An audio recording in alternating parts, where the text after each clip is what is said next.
Welcome to Small Talk by Sfarim Chatter. I'm Nachi Weinstein.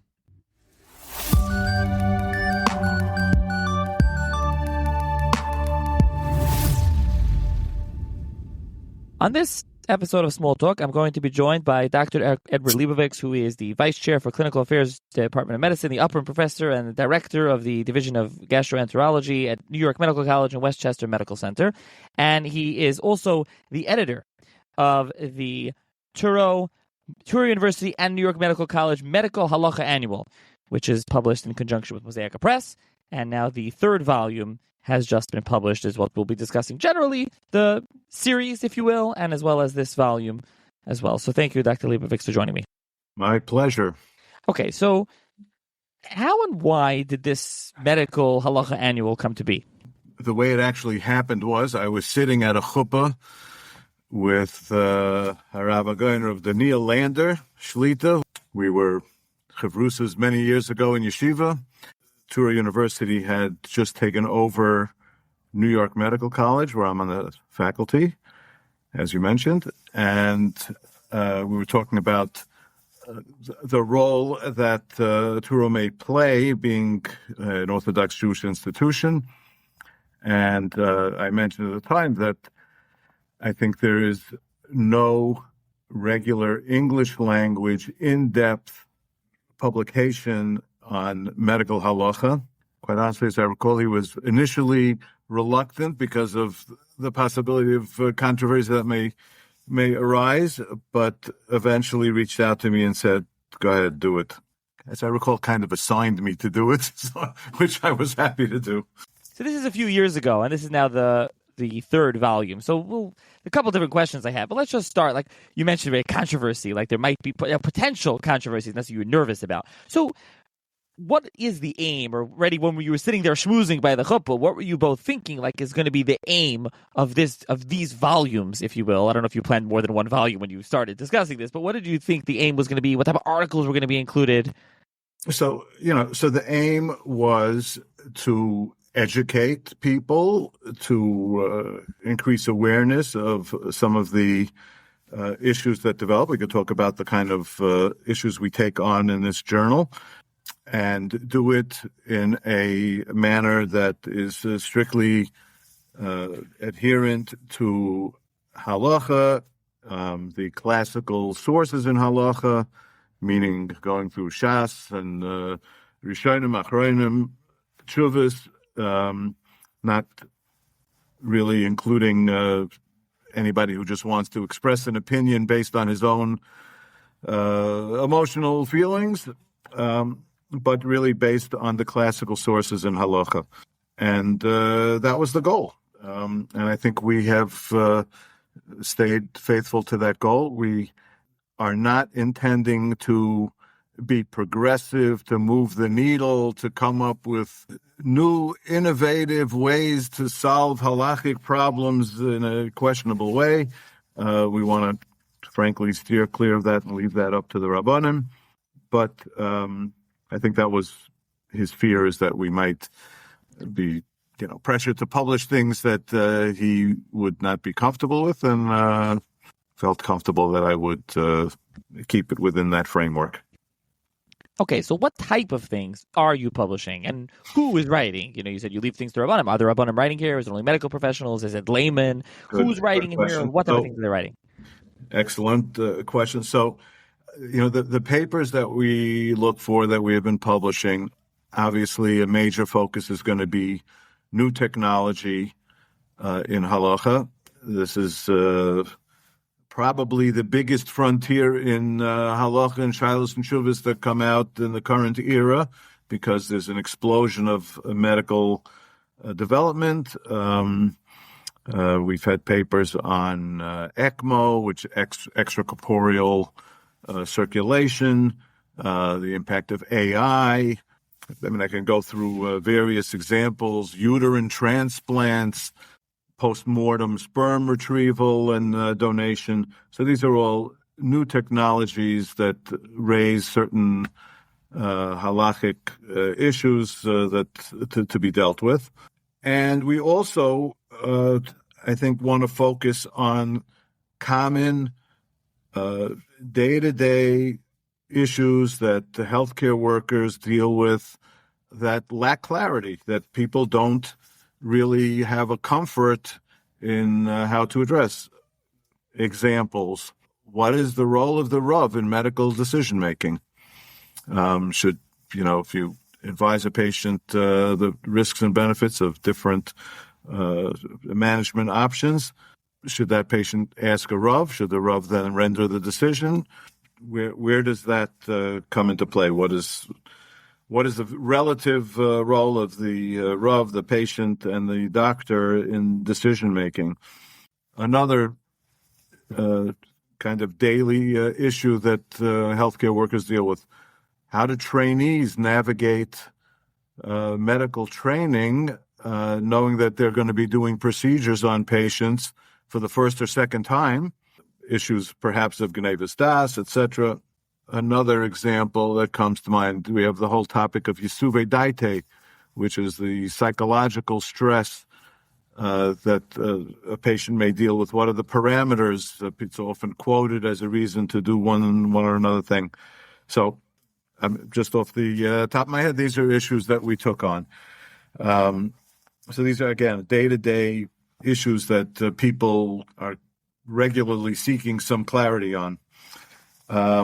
So those, I think that's the bulk of it: new technology and these kind of issues. We also have published medical reviews on issues that are of interest to the Jewish population. For example, inflammatory bowel disease, ulcerative colitis, Crohn's disease, very common in the Ashkenazi Jewish population. So we discussed that. In the upcoming issue, we have a paper on Gaucher's disease, an update. Of course, a Jewish Ashkenazi genetic condition. In the first issue, we had an outstanding paper on vaccine hesitancy in the Orthodox Jewish population. What is the basis for it? Where does it come from? What is a rational approach to dealing with it?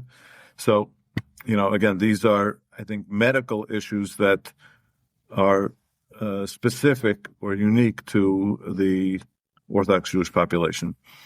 And lastly, we have the good fortune of having access to a medical historian of great reputation who happens to be the chancellor of New York Medical College, Dr. Edward Halpern. And he has regularly contributed a paper to each issue on Jewish medical history. So he had one on the Black Plague and the impact of the Black Plague on anti-Semitism. He had one on anti-Semitic medical school quotas in the United States.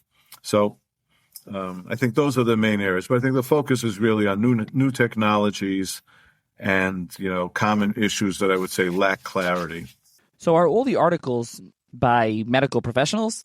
So we have, I would say most of the articles are written in collaboration, a physician and a Rav. And for obvious reasons, there's going to be medical aspects to it, the mitzias, if you will, the facts, and the halachic analysis. We have quite a number of authors that carry the title Rabbi, Doctor, MD. So that the expertise is included in one person. For example, perhaps the most well-known would be Rabbi Professor Avrom Steinberg in Eretz Yisrael, who's now as many know, the editor of Encyclopedia Talmudis, but a renowned pediatric neurologist who's written a huge amount, including an encyclopedia of medical halacha. So he had a paper in our first issue on the management of multi-organ failure. So most of the papers have that combined expertise. And there's an editorial process, of course, through an editorial board that includes doctors and rabbanim that to make sure that what we are publishing is acceptable. Is this book geared towards like those who wrote it, medical professionals, physicians, and rabbanim, or is it also for the layman? As you mentioned, some of the topics are of relevance to everybody. I don't know if you mentioned also you have the one of and we're looking at the table of contents for the new one, the impact of GLP-1 agonists, Ozempic, e.g. Ozempic, and bariatric surgery on brachas and brachas hamazon. This is a very popular thing right now with Ozempic, right? So are these topics that anyone interested or someone interested in Ozempic can pick up and read that article, or are these heavy topics that they're really not for the regular layman? The journal is geared towards healthcare workers with an interest in medical halacha, to rabbanim, but there is certainly, I would say, the vast majority of it is very comprehensible to lay people who have an interest in these topics. And in each issue, I would say much of it is of interest to a lay person. What's your role as the editor?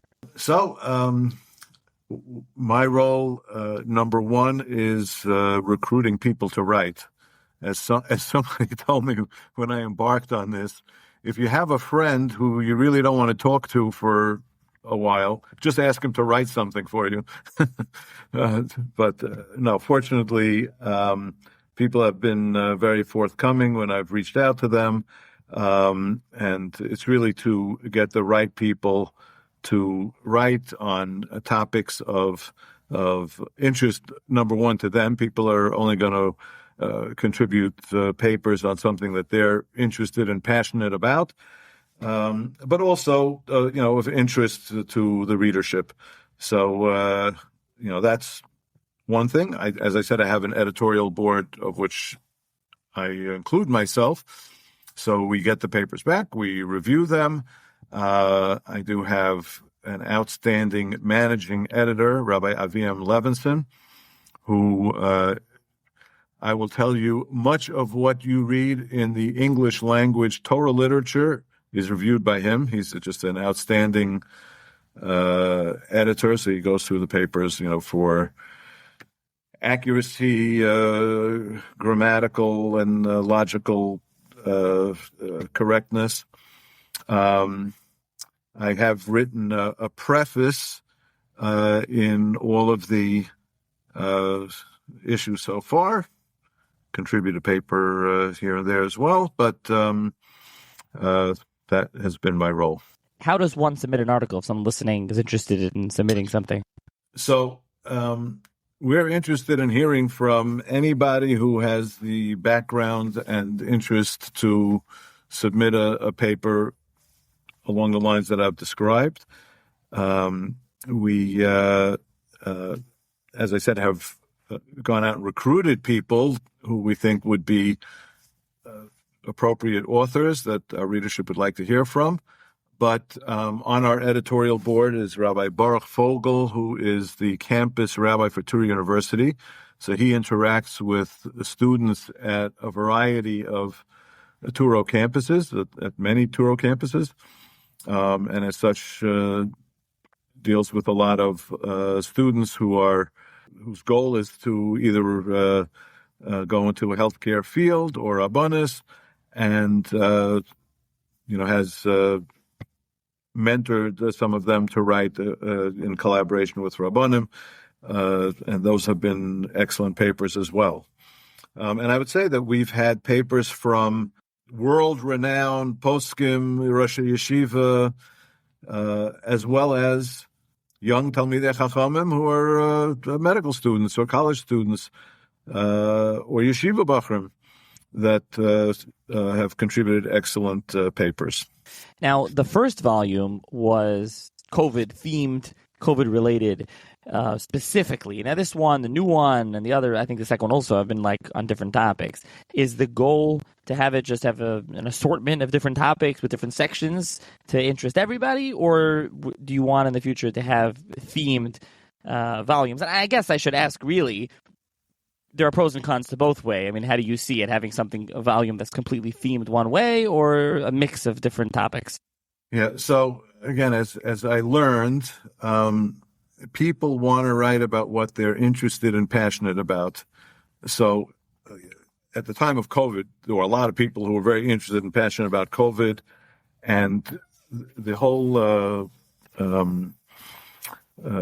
pandemic at the time had so many different halachic issues associated with it that there was no shortage of topics that somebody could choose from that was related to COVID. Just to give a few examples from that issue, we had Rabbi Akiva Tatz wrote about allocation of scarce resources, which was a big issue during COVID. Rabbi Moshe Rotberg, who is the Chashuva Posek in Lakewood, wrote on, I think, a very important and in the area of issues that need some clarity. What does Halachah say about the need to follow standard of care? Is there a leeway, or must we do that? Rabbi Fogel, I mentioned, wrote about medical uncertainty. As you recall, particularly in the early days, the medical community was groping for what was the right therapy, and we, quite honestly, didn't really know what was the best approach. How should medical uncertainty be approached? So we had, these kind of issues that were related to COVID, but very relevant to medical practice in every era. So, at that time, it really fit very well to have a theme. But as I said, as the time went on, we realized to get people to write, we needed to expand the topics. We decided not to go with a specific theme for each issue and open it up. How often is the journal published, and how often is the aim for the journal to publish? Not always the same thing. So the aim to publish is annually. And that is a challenge because, a periodical, one would hope, from the time that everything is written, I don't know, we have Jewish newspapers, magazines, have pretty up-to-date articles on news that happened in the last week or two. So we would love to be able to do that, but publishing a hardcover volume, we have learned in the Jewish publication world, is not something that happens in a matter of weeks, and not even in a matter of a few months. It usually takes longer than that. So we have our third volume coming out now. I would say they're coming out about a year and a half or so. We do the best we can. Let's focus a little on the third volume, on the newest volume that's coming out now. What can you tell the listener about what's included in this new volume? Okay, so I think we have some really interesting topics covered in this volume. Dr.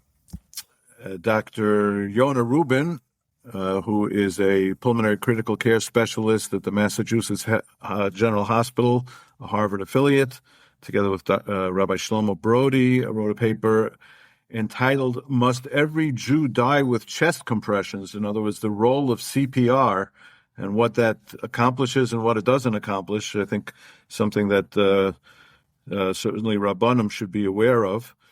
We have a paper on hazardous medical procedures. We're talking about procedures that may bring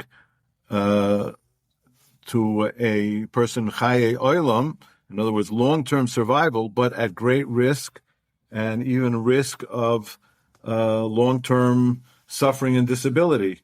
What does the Halachah say about that? We had a very provocative paper on deep brain stimulation. So this is now a way that neurosurgeons can manage conditions such as Parkinson's disease, but has side effects such as behavioral changes. So the case presented was one where a patient is completely immobile from a neurologic disease. With deep brain stimulation, he's able to ambulate to walk around, but is completely unmanageable and violent. So what is the preferred approach? We have a paper on uterine transplantation. a paper on whether hashgacha is required for in vitro fertilization. And as I think you already asked, we have a paper on the weight loss drugs and the impact on making brachas and birchas hamazon, which is, I think, of great interest. So that's just a smattering. I believe there's 16, 18 papers in there that are all of interest, but I think that's a little taste of what's coming. And you already mentioned before who it's meant for, which is usually how I end these. So I'll end with, what are you trying to accomplish with the Halachah Medical Annual? So again, we I think I said we're looking to educate people. We're looking to increase awareness of these issues, and we are looking to bring the latest halacha analysis to people who are hungry for that information. Okay, so I will post a link in the show notes for those interested who can purchase it. It's available in Svarim stores, Amazon, Mosaica Press. It's published with Mosaica. Mosaica, all Svarim Chatter listeners can always use code CHATTER, CHATTER, and get 15% off. So I'll post link to them and all over. And there's 3 volumes. This is now the 3rd volume. So thank you, Dr. Lebovics, for joining me. My pleasure.